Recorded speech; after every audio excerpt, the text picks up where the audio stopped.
Dan pemirsa pagi hari ini sudah hadir di studio Ideactional ada Bapak Yahya Setiatmaja, Presiden Direktur dari PT Bank Sentral Asia Tbk. Selamat pagi Pak Yahya, apa kabar? Selamat pagi, Prisa.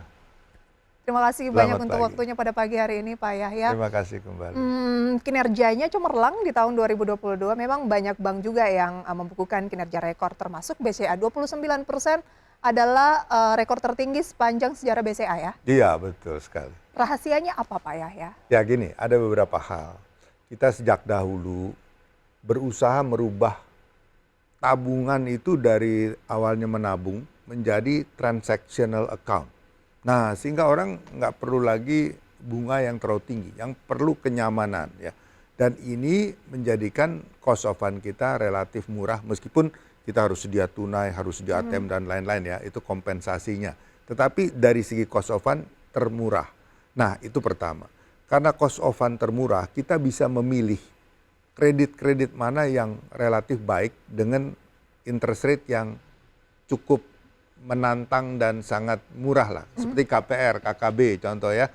Di mana-mana naik kita malah turun sedikit ya. Nah, ini membuat quality loan kita bagus. Sehingga NPL juga kecil. Cost of fund murah, NPL kecil. Nah, dengan demikian kredit growth kita juga tahun lalu saya pikir di atas industri sedikit ya. Sekitar 11,7%.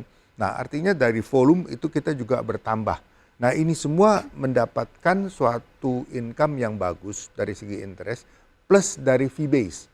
Fee base kita karena banyak sekali transaksi-transaksi, mungkin sehari rata-rata ya sekitar 66 juta. Bahkan kalau lagi akhir bulan, dekat-dekat hari libur misalnya, itu bisa sampai 140 juta transaksi per day. Ya, jadi ini membuat memang kenyamanan, tetapi tentu ada beberapa payment-payment yang ada fee-nya kan. Nah, itulah mungkin menjadi satu fee base tambahan bagi BCA. Dan karena NPL yang rendah, karena cost of fund yang murah, dan relatif malah kalau saya bandingkan, bunga average saya tahun lalu itu turun sedikit. Tetapi dari placement kita beli SBN, kan pemerintah juga butuh bantuan untuk SBN-nya ya, obligasi pemerintah itu dibeli ya, karena untuk pembiayaan APBN. Nah, banyak pemain asing yang keluar, kita masuk malah. Nah, di situ kenaikan bunganya cukup tinggi. Di samping itu untuk short term, kita nggak mau kayak Silicon Valley Bank ya, semuanya ditaruh long term. Kita jaga short term kita itu ada 170 triliun.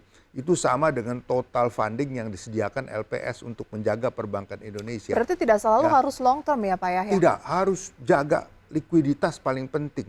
Kalau ada kebutuhan-kebutuhan mendadak, kita harus siap untuk memberikan itu. Nah, ini kita tempatkan di Bank Indonesia dan kebetulan suku bunga BI juga naik. Jadi ada tambahan income lagi. Itulah jadinya secara profit kita cukup bagus naik. Oke, Pak Yahya, ya tidak bisa dipungkiri ya rata-rata masyarakat di kota besar gitu ya, pasti minimal dua. Entah bank apa, satu gitu mungkin BUMN, satunya itu pasti BCA gitu ya. Ya, terima kasih. Kemudian Pak Yahya, sebenarnya BCA ini kan tidak mencakup ke semua wilayah. Tempat asal saya itu ATM-nya hanya ada satu Pak, dari seluruh daerah itu hanya ada satu ATM-nya Pak. Tapi kenapa? Apakah memang itu strategi dari BCA nggak harus sampai ke pelosok? Begini, ATM misalnya kita ada 17.000 seluruh Indonesia ya. Kemudian cabang kita ada sekitar 1.250 cabang di Indonesia. Dan memang kita lebih banyak di kota-kota besar ya. Tetapi di kabupaten juga banyak kita hadir gitu ya. Dan untuk pertempuran yang di rural area itu BRI jagonya lah saya pikir ya. Gitu. Tapi untuk daerah perkotaan, tempat-tempat perdagangan ya. Karena filosofi kami ya sebagai bank follow the trade. Di mana ada trade, di mana ada mulai bisnis, di situ bank harus masuk dan kita dukung. Karena menurut saya ya, industri perbankan bukan hanya financial intermediasi. Kalau financial intermediasi itu hanya terima dana, lalu melepas dana ya, kayak broker. Nah, fungsi lain perbankan itu adalah payment system. Payment system itu layaknya seperti urat darah di tubuh kita. Itu menghubungkan dari otak, ginjal, paru, jantung. Kalau nggak ada darah yang berjalan, mati ini organ-organ kita. Nah, payment system itu layaknya seperti aliran darah. Nah, ini penting sekali dan tidak semua bank mampu piawai untuk menciptakan kenyamanan dalam payment system. Nah, kenapa saya bilang di perdagangan?